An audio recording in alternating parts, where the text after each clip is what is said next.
Welcome to my channel Shubhra simple lifestyle. দেখো আবার আমি তোমাদের কাছে এসেছি, তোমাদের সামনে। তোমরা ভাববে এই অসময়ে কেন, তাই না? দেখো আমার কিন্তু শরীর এখনও ভাড়ায়, দেখো কেমন এখনও ফুলে আছে। কারণ তো জানি না, ফুলে আছে, ব্যথা হচ্ছে মাঝে মাঝে, মনে হচ্ছে ব্যথার ওষুধ খাই কিন্তু খাইনি। এখানে বৃষ্টি হচ্ছে, বৃষ্টির সাথে গরম আছে। এই দেখো আমি সবুজ চুড়ি পরেছি। বলো তো তোমরা সবাই দেখে কমেন্ট করে জানিও যে সবুজ চুড়ি পরে আমাকে কেমন লাগছে।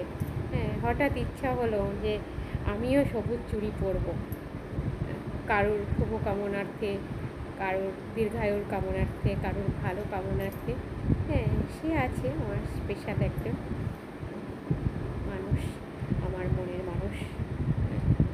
এই দেখো পরেছি, এই দেখো কেমন লাগছে তোমরা জানিও আমাকে এই সবুজ চুড়ি পরে। তোমরা কি কেউ পরেছো? তো তোমরাও জানিও তোমরা কে কে পরেছো, কোথায় আছো তোমরা। হ্যাঁ, তো জানিও। আমিও সেই জন্য ভাবলাম যে পরেছি তো তোমাদের সাথে শেয়ার করি। আমার তো ভালোই লাগছে, অনেক দিন পর যেন কাচের চুড়ি পরলাম। চিন চুন চুন চুন চুন একটা আওয়াজ হচ্ছে। ভালো থেকো, সুস্থ থেকো, আনন্দে থেকো তোমরাও। হ্যাঁ, আমি শত কিছুর মধ্যেও আনন্দে থাকার চেষ্টা করি, তোমরাও তাই থেকো। আসি।